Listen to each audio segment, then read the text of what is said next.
साल था 2110। मानव इतिहास अपनी प्रगति के चरम पर पहुंच चुका था। अब वैज्ञानिकों के लिए चांद तक पहुंचना कोई चमत्कार नहीं रहा। महज एक दिन में चांद का सफर एक आम बात बन चुकी थी।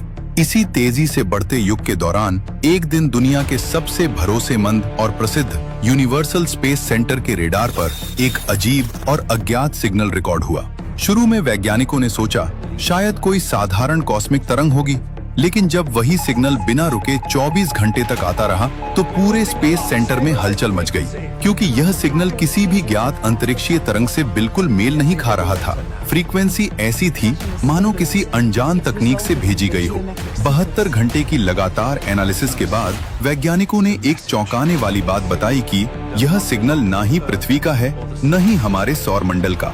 यह किसी दूसरी सभ्यता या ग्रह का लग रहा है।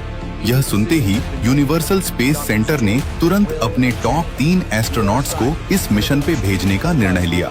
मिशन में शामिल थे doctor Jaffe, signal frequency specialist, doctor Jenny, mission head, और डॉक्टर विल, स्पेसक्राफ्ट कमांडर। उनका मिशन था उस सिग्नल का पता लगाना और उसकी स्टडी करके पृथ्वी पर लौटना। उन्हें बिल्कुल अंदाजा नहीं था कि यह मिशन उन्हें किस भयावह सच्चाई के सामने ले जाएगा, एक ऐसी सच्चाई जो मानव इतिहास को हिलाकर रख देगा। तीनों एस्ट्रोनॉट्स अपने इंटरस्टेलर जहाज से उस मिशन के लिए निकलते हैं। सभी लोगों की नजर उन पर थी। रॉकेट इंजन की गड़गड़ाहट पूरे स्पेस स्टेशन में गूंज रही थी।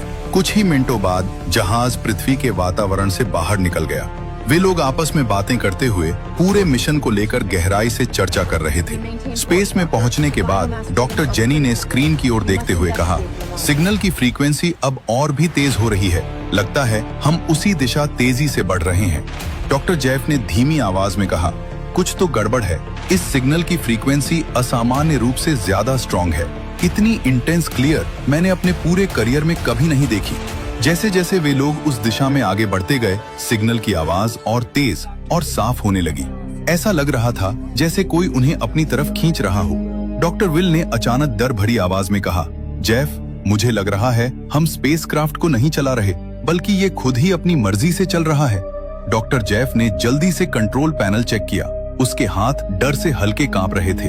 विल, तुम सही हो, मैं कंट्रोल बटन दबा रहा हूँ, लेकिन जहाज बिल्कुल प्रतिक्रिया नहीं दे रहा। डॉक्टर जेनी ने स्क्रीन को ध्यान से देखते हुए कहा, ये पैटर्न देखो, ऐसा लगता है जैसे कोई फोर्स फील्ड हमें इसी दिशा में खींच रहा है। कुछ पल के लिए जहाज के अंदर सन्नाटा छा गया।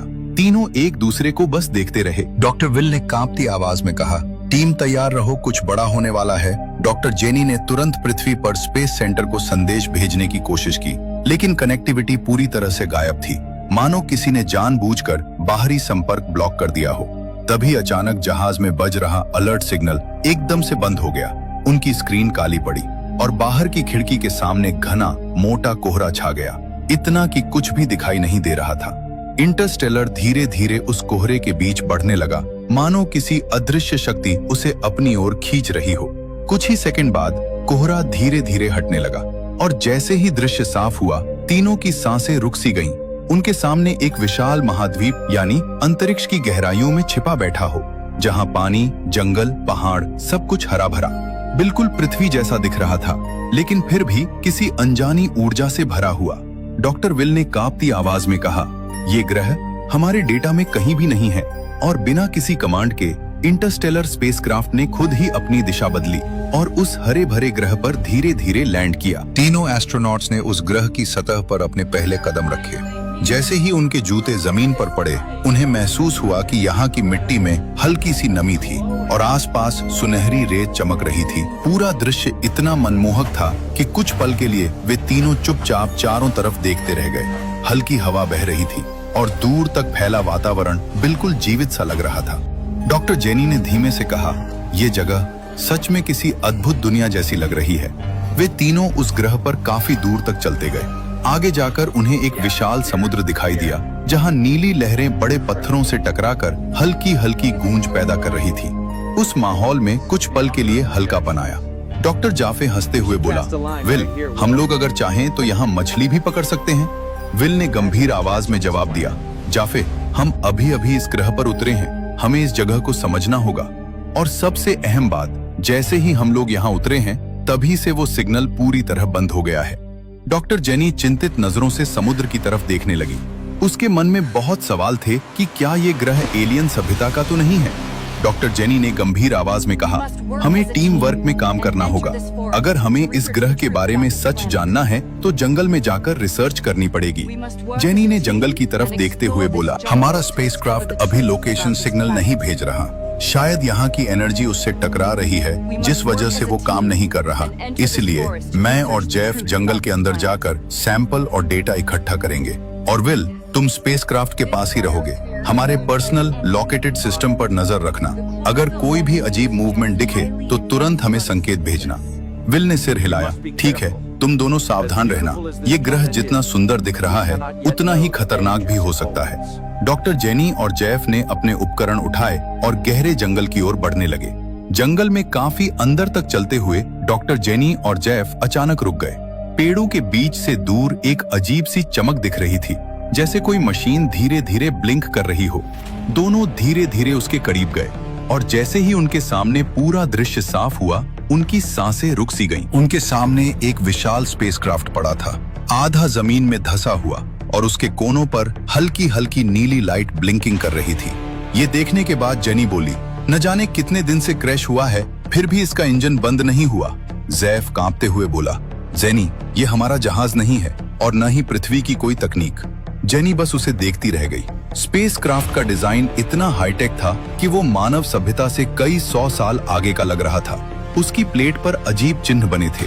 जेनी ने धीरे से कहा, अगर ये जहाज यहाँ क्रैश हुआ है तो इसका मतलब है कि इस ग्रह पर दूसरे ग्रह के लोगों की भी नजर होगी। दोनों एक पल के लिए बिल्कुल चुप खड़े रहे। उन्हें पहली बार समझ आया, ये ग्रह सुंदर जरूर है लेकिन सुरक्षित बिल्कुल नहीं। दोनों ने तय किया कि वे लोग स्पेसक्राफ्ट के अंदर जाएंगे। डर दोनों के अंदर था, मगर हिम्मत करते हुए अंदर गए। मगर जैसे ही वे लोग अंदर दाखिल हुए, दोनों कुछ पल के लिए वहीं थमसे गए, क्योंकि अंदर का नजारा किसी भविष्य की दुनिया से कम नहीं था। पूरा स्पेसक्राफ्ट चमक रहा था, दीवारों पर लगी लाइट्स अभी भी जल रही थीं और दर्जनों सुपर कंप्यूटर अपने आप चल रहे थे, जैसे वह जहाज अभी भी किसी अदृश्य मिशन पर काम कर रहा हो। स्क्रीन पर तेजी से डाटा चल रहा था, जैसे कोई इस ग्रह की जानकारी किसी दूर ग्रह पर ऑटोमेटिक भेज रहा हो। डॉक्टर जेफ धीरे धीरे एक बड़े कंप्यूटर के सामने जाकर खड़ा हुआ। जैसे ही वो उसके करीब पहुंचा, स्क्रीन अचानक चमकी और कुछ ही सेकंड में कंप्यूटर ने जेफ की पूरी जानकारी उसके बिना कुछ करे ही स्कैन और सेव कर ली। जेनी घबरा गई और बोली, जेफ, हमें अभी बाहर निकलना होगा। अगर यह सिस्टम तुम्हारी जानकारी ले सकता है तो कोई हमें देख भी सकता है। इससे बड़ी समस्या हो सकती है। जेफ ने तुरंत सिर हिलाया। दोनों बिना एक और सेकंड गवाए तेजी से स्पेसक्राफ्ट के बाहर निकल आए। बाहर आते ही जंगल फिर से उतना ही खामोश था जितना कुछ पल पहले था, लेकिन अब हवा में एक अजीब डर महसूस हो रहा था, मानो कोई उन्हें कहीं से चुपचाप देख रहा हो। स्पेसक्राफ्ट से बाहर निकलते ही जेफ ने धीमे स्वर में कहा, जेनी, क्या यह संभव है कि इस तरह के स्पेसक्राफ्ट को ढूंढने के लिए कोई और भी यहाँ आ सकता है? जेनी ने चारों तरफ देखते हुए गंभीरता से जवाब दिया, हाँ, बिल्कुल संभव है। इसकी जो तरंगे और कनेक्टिविटी हमने महसूस की हैं, वो किसी आम तकनीक की नहीं है। अगर यह सिग्नल हमारे पास पहुंचा है तो यकीनन ब्रह्मांड में कहीं और भी इसे रिसीव किया गया होगा, और ऐसा हुआ तो हमें इस ग्रह पे बहुत से अद्भुत चीजें देखने को मिलेंगी, यहाँ तक कि एलियन भी। जेफ ने घबराकर पूछा, मतलब कोई और सभ्यता भी इस ग्रह की तरफ बढ़ चुकी होगी? जेनी ने गहरी सांस ली। हाँ, और अगर ऐसा हुआ तो हो सकता है वे हमसे कहीं ज्यादा उन्नत और खतरनाक हों। इसलिए हमें जल्दी पता लगाना होगा कि यह ग्रह आखिर है क्या। तभी अचानक उनकी लोकेशन डिवाइस पर तेज इमरजेंसी अलर्ट बज उठा। आवाज इतनी तेज थी कि दोनों डर गए और एक दूसरे की तरफ देखने लगे। जेनी घबराकर बोली, जेफ, ये विल का ट्रैकर है, कुछ बहुत गड़बड़ है। बिना एक सेकंड गंवाए दोनों जंगल से बाहर की ओर भागने लगे। उनके कदम भारी हो रहे थे, दिल तेजी से धड़क रहा था, क्योंकि उन्हें महसूस हो गया था कि विल किसी बड़े खतरे में है। जैसे ही वे उस जगह पहुंचे जहां स्पेसक्राफ्ट और विल को मौजूद होना चाहिए था, मगर उनके पैरों तले जमीन खिसक गई। वहां न विल था, न ही उनका स्पेसक्राफ्ट। सिर्फ रेत में एक कोने सा दबा हुआ उनका ट्रैकिंग डिवाइस पड़ा था, जो अभी भी ब्लिंक कर रहा था। जेनी की आवाज कांप गई, विल, क्या तुम हमें सुन रहे हो? प्लीज जवाब दो। लेकिन चारों तरफ सिर्फ गहरी खामोशी थी। सिर्फ समुद्र की लहरों की आवाज उनके कानों में गूंज रही थी। उनकी आंखों में डर भर आया था। अब तक वे इस ग्रह को बस रहस्यमयी समझ रहे थे, लेकिन अब ये जगह उनके लिए घातक लगने लगी थी। दोनों धीरे धीरे घुटनों पर वहीं बैठ गए, हैरान, टूटे हुए और निराश, क्योंकि उन्होंने अपना एक साथी खो दिया था और उन्हें पता भी नहीं था कि विल और इतना बड़ा स्पेसक्राफ्ट आखिर कोई इसे गायब कैसे कर सकता है, और अगर उठाया है तो किसने या किस चीज ने। जेनी उदास मन से बोली, अगर विल और पूरा स्पेसक्राफ्ट बिना किसी आवाज के गायब हो सकता है तो इसका मतलब है कि यहाँ कोई बहुत ही अद्भुत शक्ति मौजूद है। जैफ ने चारों ओर देखते हुए धीमे से कहा, जेनी, मुझे लग रहा है वो सिग्नल जिसने हमें यहाँ तक पहुँचाया उसी ने विल को भी यहाँ से गायब किया है, और अब हम दोनों को साथ ही रहना होगा। अब उनके सामने दो सबसे बड़ी समस्याएं खड़ी थी। पहली, वह अब बिल्कुल अकेले थे, क्योंकि न विल का कोई पता था और न ही स्पेसक्राफ्ट का, और दूसरी, उनके पास खाने के लिए कुछ भी नहीं बचा था। लंबा सफर, लगातार रिसर्च और अचानक हुआ हमला, सबने उन्हें थका दिया था, लेकिन थोड़ी सी उम्मीद अभी भी थी। जैफ ने अपने बैग में हाथ डालकर कहा, जेनी, कम से कम हमारे पास लाइटर तो है, अगर रात पड़े तो हम आग जला सकते हैं, कुछ देर के लिए सुरक्षित रहेंगे। जेनी ने धीमी सांस लेते हुए सिर हिलाया, हाँ, अभी हम बस जिंदा रहने का तरीका ढूंढते हैं। दोनों ने आसपास नजर दौड़ाई। सुनहरी रेत, अजीब नीली रोशनी और दूर तक फैली अजनबी खामोशी। ये ग्रह सुंदर था, लेकिन एक ऐसे खतरे से भरा हुआ जिसे वे समझ भी नहीं पा रहे थे। दोनों लंबे समय तक उस सुनहरी रेत पर बैठे रहे। थकान, डर और अनिश्चितता तीनों उनके चेहरे पर साफ दिखाई दे रहे थे। कुछ देर बाद जेनी ने धीमी आवाज में कहा, जैफ, हमें यहाँ बैठकर इंतजार नहीं करना चाहिए। अगर किसी जगह से हमें जवाब मिल सकता है तो वो वही क्रैश हुआ स्पेसक्राफ्ट है। जैफ ने सिर हिलाया, हाँ, शायद वहाँ हमें विल के गायब होने का भी कोई सुराग मिले। दोनों धीरे धीरे उठे। उनके कदम भारी थे, लेकिन अब उनके पास एक ही रास्ता था, फिर से उस रहस्यमयी स्पेसक्राफ्ट तक लौटना। जंगल की ओर वापस बढ़ते हुए हवा और भी शांत हो गई थी। जेनी ने पीछे मुड़कर समुद्र की ओर देखा और बोली, जो भी यहाँ हो रहा है ये सब किसी संयोग का हिस्सा नहीं है। और धीरे धीरे दोनों फिर से उसी दिशा में बढ़ने लगे। फिर से उस स्पेसक्राफ्ट के अंदर गए तो वे इस बार और ज्यादा ध्यान से चारों तरफ देखने लगे।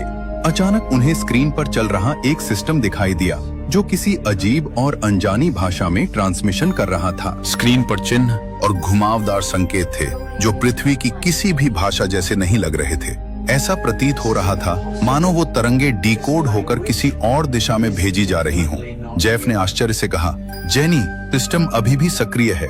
जेनी ने गहरी सांस लेते हुए जवाब दिया, इसका मतलब है कोई इस ग्रह से बाहर भी संचार कर रहा है। दोनों कुछ पल तक स्क्रीन को देखते रहे और तभी उस ट्रांसमिशन में 3 चमकते हुए प्रतीक दिखाई दिए, जिनमें से एक धीरे धीरे मिटता जा रहा था। जेनी ने कांपते हुए कहा, जेफ, ये 3 प्रतीक क्या हम तीनों का प्रतिरूप कर रहे थे? अब उनके दिल में एक नया और बड़ा डर उतरने लगा था। अगर एक प्रतीक मिट चुका है तो क्या विल अब इस दुनिया में नहीं है? जेनी ने धीरे से पैनल के बटनों को छुआ। उसी पल उनके सामने लगा हुआ बड़ा डिस्प्ले चमकने लगा और स्क्रीन पर किसी दूसरे ग्रह का दृश्य उभर आया। वहां लोग दिख रहे थे, चलते हुए, बात करते हुए, जीवन जीते हुए, मानो वो दुनिया पूरी तरह बस चुकी हो। ये देखकर जेनी की सांसें तेज हो गईं। जैफ, इसका मतलब ये सिस्टम किसी और ग्रह से जुड़ा हुआ है। जैफ कुछ पल तक स्क्रीन को देखता रहा, लेकिन अगले ही पल वो चिल्लाकर बोला, जेनी, वो देखो, वहां विल दिख रहा है। स्क्रीन पर सचमुच विल दिखाई दे रहा था, जैसे वो किसी और ही रहस्यमय ग्रह पर जा पहुंचा हो। दोनों के दिल में एक साथ खुशी और चिंता दौड़ गई। खुशी इस बात की कि विल जिंदा था और चिंता इस बात की कि वो इतनी दूर कैसे पहुंच गया। जेनी धीरे से बोली, अगर विल वहां है तो हमें पता लगाना होगा कि वो वहां कैसे गया और क्या हम लोग भी जा सकते हैं। दोनों हैरान परेशान उस स्पेसक्राफ्ट में बैठे रहे और अब उनके सामने एक नया रहस्य खड़ा था। दोस्तों, अब सबसे बड़ा सवाल यही है कि क्या जेनी और जैफ अपने साथी विल को वापस ला पाएंगे, या फिर वे दोनों भी उसी रहस्यमयी ग्रह पर पहुंच जाएंगे जहां विल इस समय फंसा हुआ है। क्या ये तीनों फिर कभी मिल पाएंगे या हमेशा के लिए इस अनजान रहस्यमयी ग्रह पर फंसे रह जाएंगे? ये राज अभी भी बाकी है और असली कहानी तो अब शुरू होने वाली है। आगे की कहानी जानने के लिए आपको देखना होगा पार्ट 2। अगर आप चाहते हैं कि हम इसका अगला पार्ट जल्दी लेकर आए तो कमेंट बॉक्स में लिखिए पार्ट 2।